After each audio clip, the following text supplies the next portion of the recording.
Salam sejahtera semuanya. Kembali bersama saya dalam channel Wartawan Injil. Nah, sahabat-sahabat, terima kasih buat siapapun yang mau menonton, mendengarkan, dan membagikan video ini. Pada kesempatan ini, saya ingin menjawab pertanyaan seorang sahabat. Apa sih gunanya menjadi pengikut Yesus Kristus? Nah, sahabat-sahabat, Yesus Kristus di Alkitab dikatakan bahwa Yesus adalah Adam kedua. Adam yang pertama sudah gagal. Adam yang pertama sudah gagal menjadi manusia yang taat kepada Allah. Sehingga ketika Adam dan Hawa membuka hatinya kepada iblis, kemudian iblis memberikan perintah-perintah, memberikan hati, memberikan software yang baru kepada Adam dan Hawa, yaitu software yang tidak taat kepada Allah Bapa. Maka masalah mulai muncul. Anaknya, keturunannya, Kain, mulai diberikan hati kebencian oleh iblis. Diberikan rasa iri oleh iblis, sehingga Kain bisa membunuh adiknya. Karena ada rasa iri itu tadi. Selanjutnya keturunan berikutnya kalau kita baca di dalam kitab suci ya, penuh dengan masalah dan masalah. Nah, singkatnya begini teman-teman sahabatku. Ketika hati kita sudah diberikan sebuah software atau rasa yang baru oleh iblis. Ya, tadinya kan Adam dan Hawa taat kepada Allah. Segala rasa itu diberikan oleh Allah. Tapi begitu hati dibuka kepada iblis, maka status Adam dan Hawa berubah. Bukan lagi anak Allah, tapi anak iblis. Sehingga iblis bisa memberikan rasa apa saja ke dalam hatinya. Segala rasa yang tidak enak, iri, dengki, kemarahan, keputusasaan, dan penderitaan. Nah, kedatangan Yesus, tujuan utamanya adalah untuk mengembalikan kodrat ilahi manusia. Keturunan Adam dan Hawa yang sudah menjadi anak-anaknya iblis dikembalikan hakikatnya menjadi anak-anak Allah. Taat kepada Allah disebut anak Allah. Taat kepada iblis disebut anak iblis. Nah, jadi kedatangan Yesus Kristus adalah untuk menyadarkan kembali manusia bahwa hakikat dirinya adalah anak-anak Allah. Nah, apa keuntungannya? Keuntungannya adalah ketika kita menjadi seperti Adam dan Hawa sebelum jatuh dosa, yaitu hakikatnya adalah selalu taat kepada Allah Bapa. Maka kita akan memiliki rasa syukur, rasa sukacita yang berlimpah ruah. Memiliki kebahagiaan yang sangat wow, yang tidak bisa dirasakan bagi manusia yang sedang hidup dalam dosa atau dalam cengkraman kuasa iblis. Nah, tanda-tandanya seperti apa? Tanda-tanda orang yang sudah ditebus dan diubah oleh Yesus Kristus. Orang-orang ini akan memiliki satu kehidupan yang baru. Hidup baru. Di mana hatinya, pikirannya, kesadarannya menjadi baru. Yaitu kesadaran seperti yang dimiliki Adam dan Hawa sebelum jatuh dalam dosa. Kesadaran baru adalah kesadaran ilahi. Nah, orang-orang yang memiliki kesadaran yang baru ini, saya berikan ilustrasi ya. Saudara-saudariku, teman-temanku, sahabat-sahabat, hari ini teman-teman bisa menonton saya, bisa melihat saya di YouTube. Mengapa? Karena di dalam Android atau di dalam gadget saudara-saudari ada aplikasi YouTube dan terkoneksi dengan internet. Tanpa internet, saudara-saudari tidak akan bisa. mendengarkan saya atau menonton saya berbicara sekarang ini. Betul ya?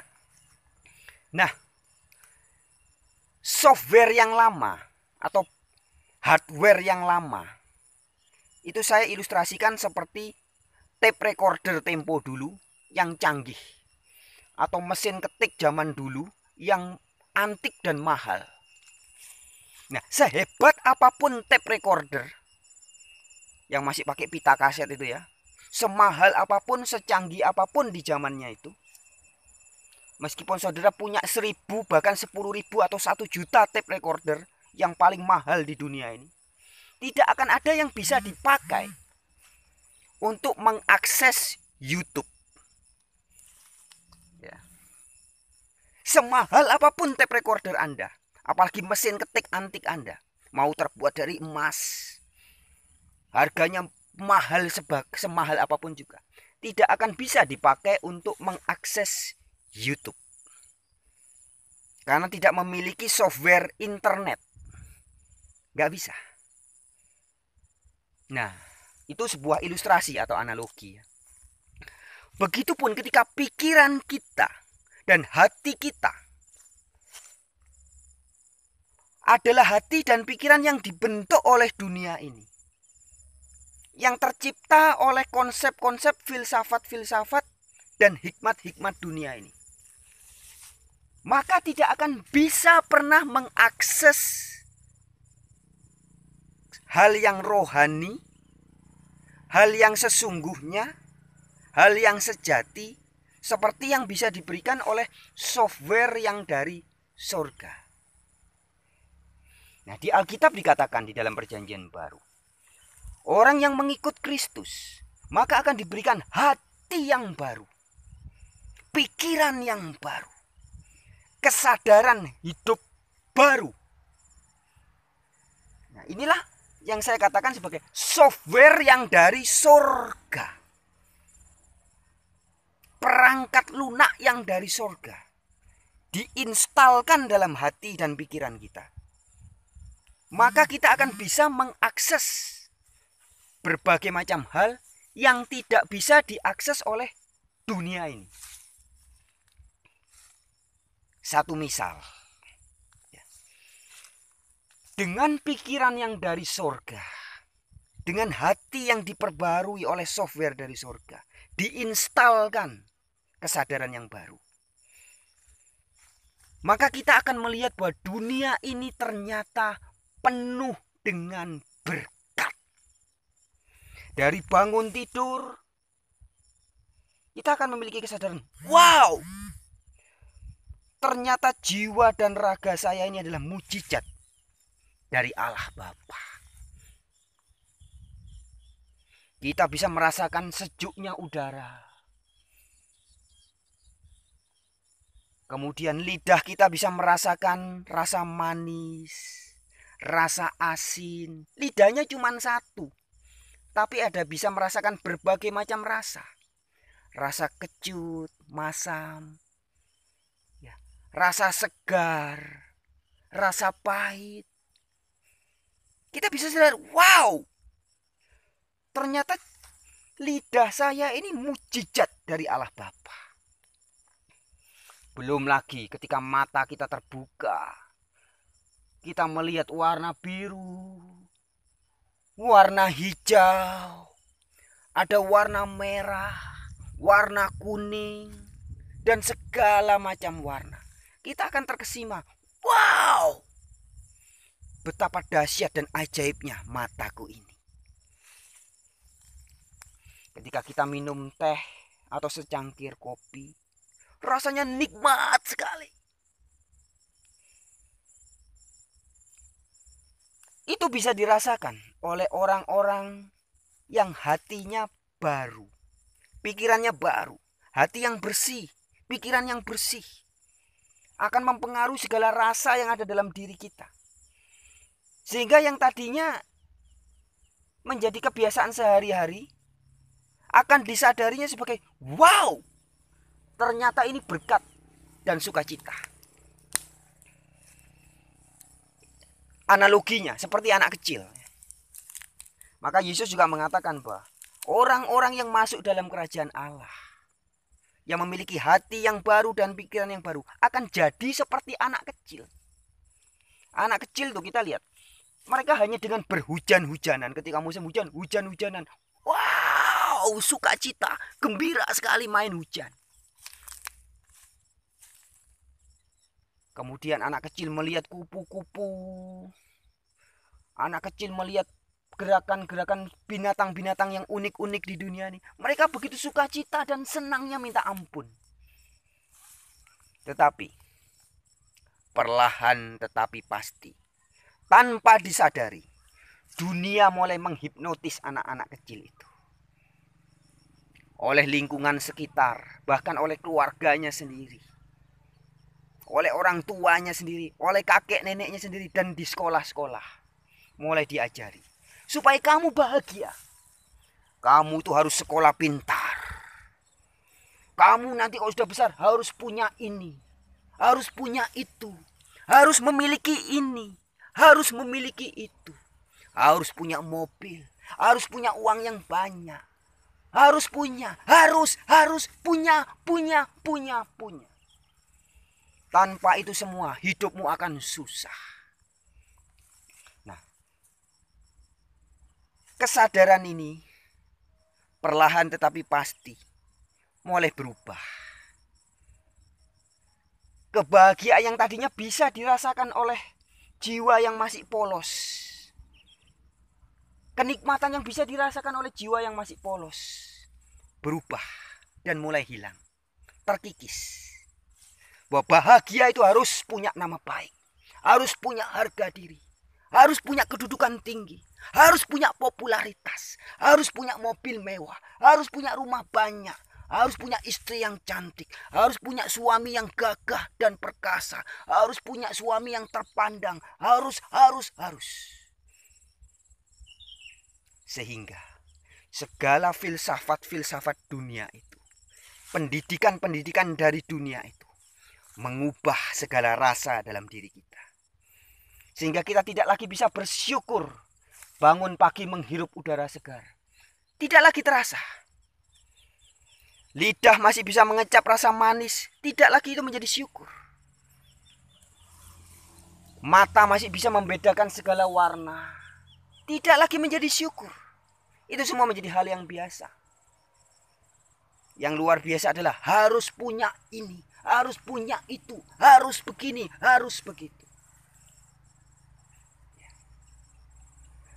Hati dunia, pikiran dunia mulai terinstal dalam jiwa anak-anak itu.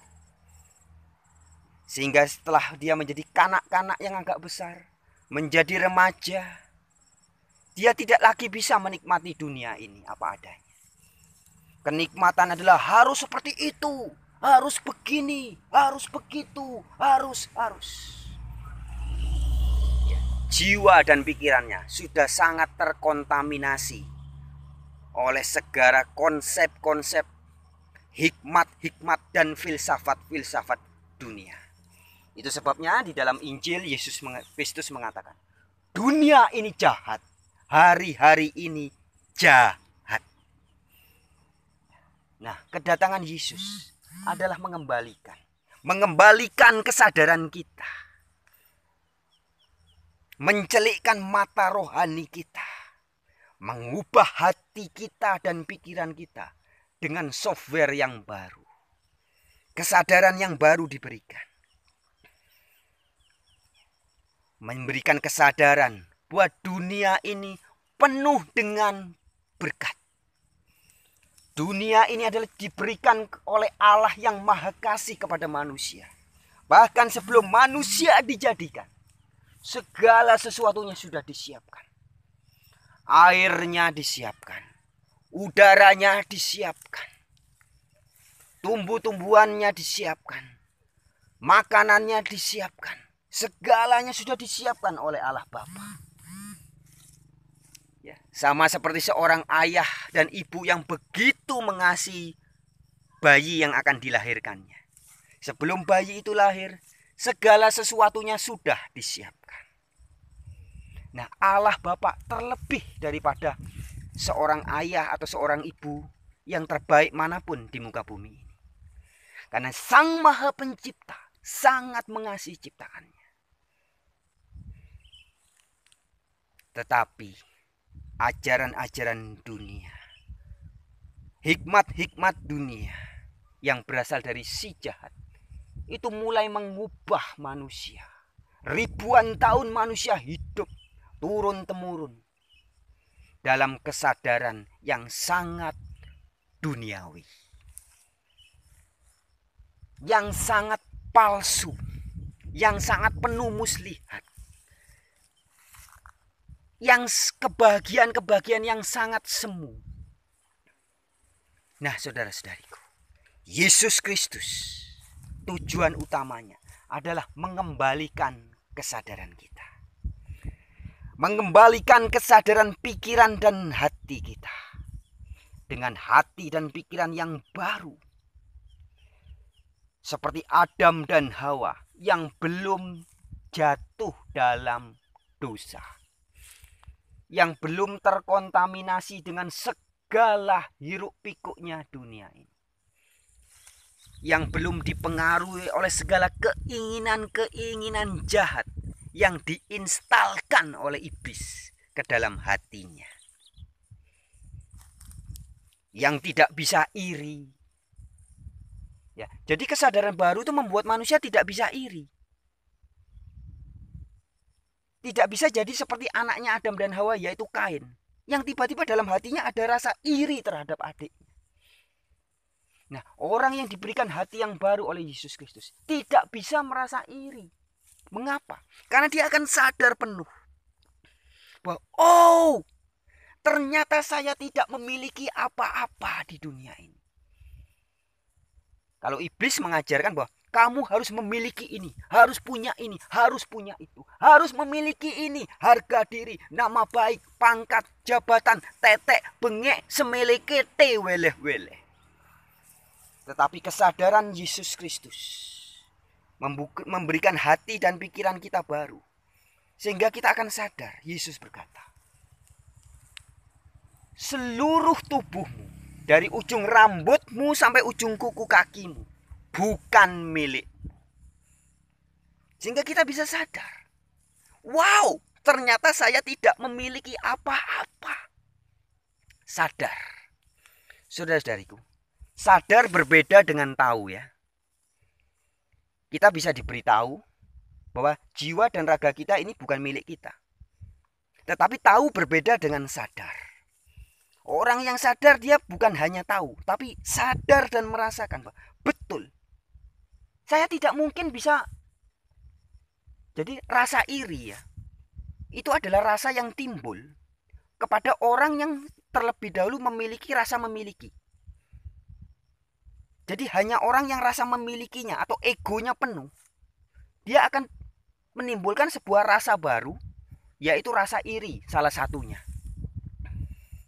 Jadi orang yang tidak memiliki ego atau tidak memiliki rasa aku punya sesuatu, maka tidak akan mungkin bisa ada rasa iri di dalam hatinya.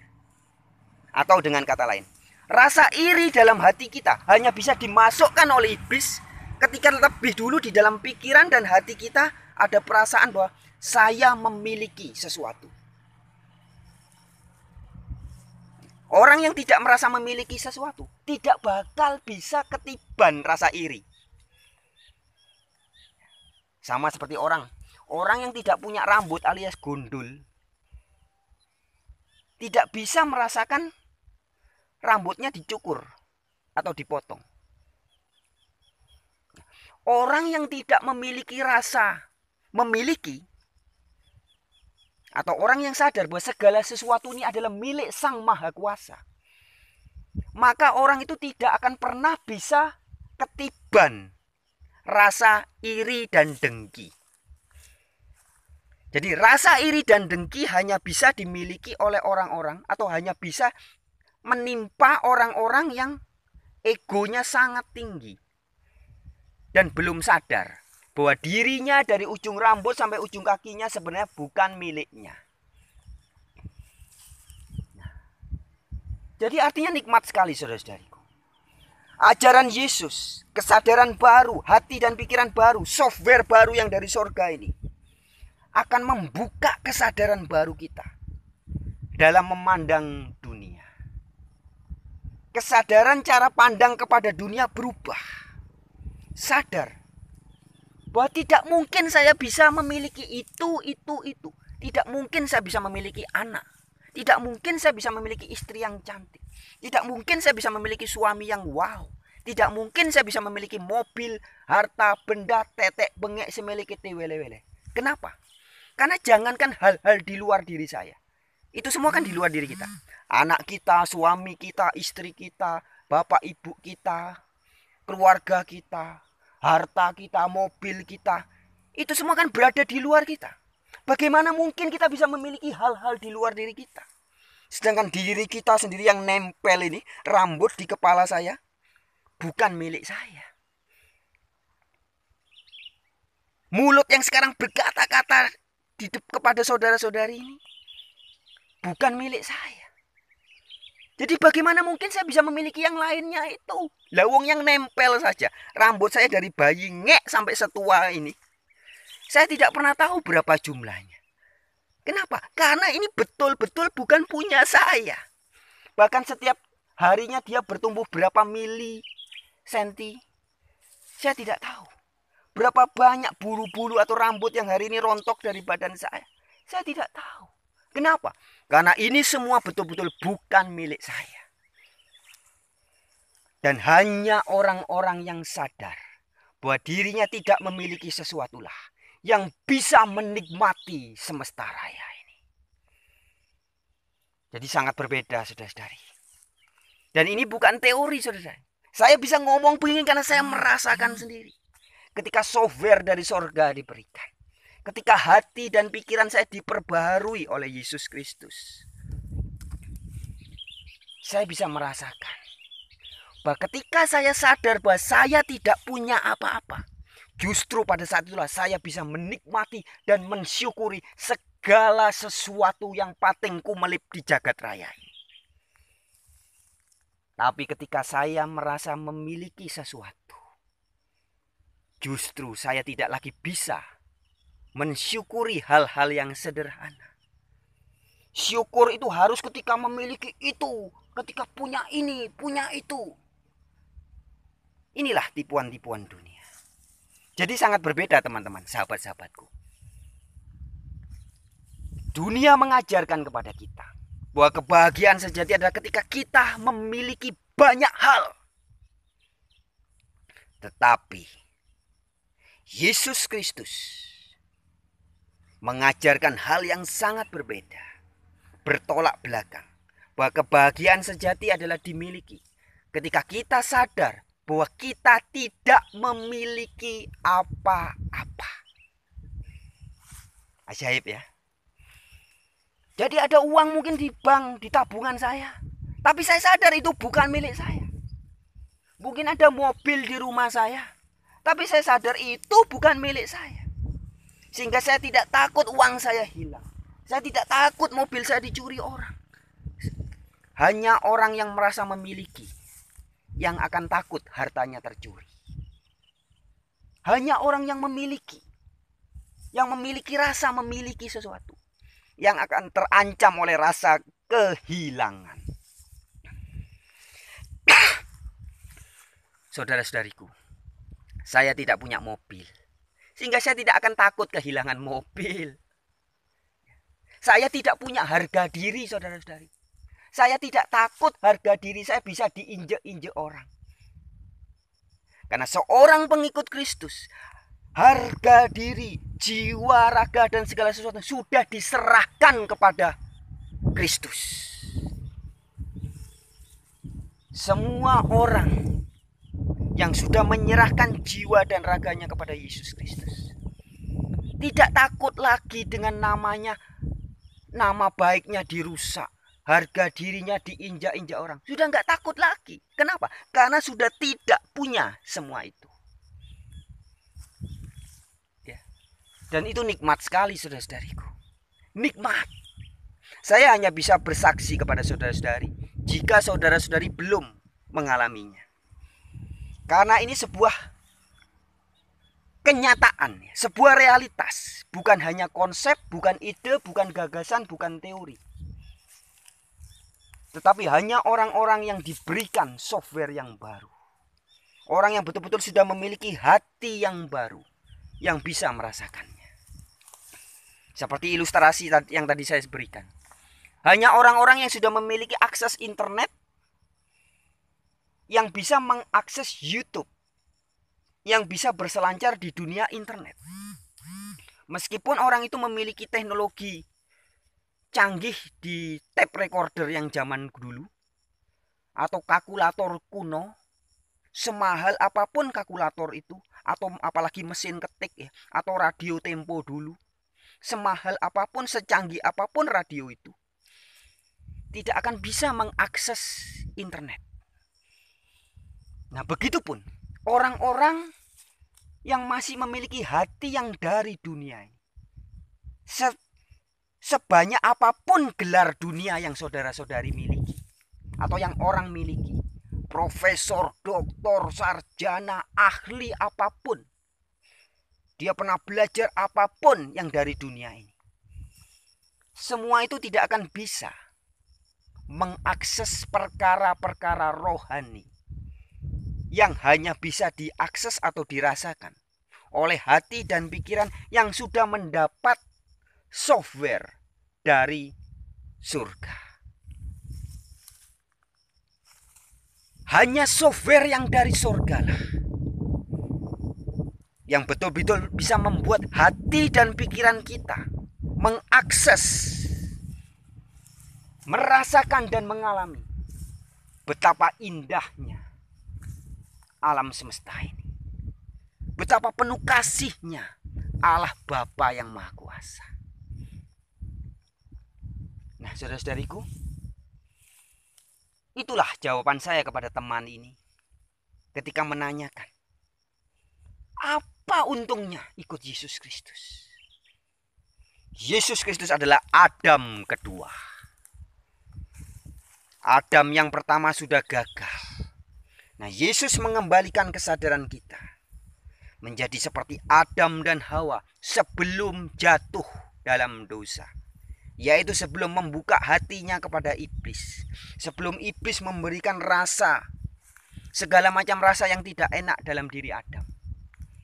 Adam dan Hawa begitu jatuh dosa, oleh iblis diberikan rasa malu. Nah, rasa malu itu kan gak enak. Kemudian diberikan rasa takut. Anaknya Kain oleh iblis diberikan rasa iri, rasa dengki. Kemudian keturunan-keturunannya diberikan segala macam rasa yang tidak enak, ketakutan, kebencian, amarah, saling bunuh, bahkan keturunan-keturunannya, sehingga hidup di dunia seperti sekarang kita lihat. Begitu banyak masalah. Semua karena apa? Karena hati yang ada di dalam diri manusia, pikiran yang ada dalam diri manusia adalah hati dan pikiran yang dari dunia ini. Nah, Yesus Kristus sebagai Adam yang kedua mengajak kita untuk mengembalikan kita supaya kita memiliki hati yang baru, pikiran yang baru, hidup dalam kesadaran yang baru. Hal-hal yang tadinya tidak kita lihat sebagai sukacita, hal-hal yang tadinya tidak kita sadari sebagai berkat yang berlimpah, hal yang tadinya kita tidak sadari bahwa hidup ini adalah penuh sukacita dari Allah Bapa. Dengan hati dan pikiran yang baru, kita bisa merasakan bahwa hidup ini penuh dengan kasih dan sukacita yang sangat indah. Itulah hidup baru. Hidup baru dengan kesadaran baru sebagai anak-anak Allah dan bukan anak-anak dunia. Begitu teman-teman. Kiranya kesaksian atau apa yang saya sampaikan pada pagi hari ini bisa menjadi bahan perenungan dan syukur kalau ada di antara dari pendengar, dari sahabat-sahabat yang juga sudah bisa merasakan software yang baru itu. Software dan hati yang baru yang turun dari surga. yang diberikan oleh Yesus Kristus sebagai pengantara dari Allah Bapa kepada manusia.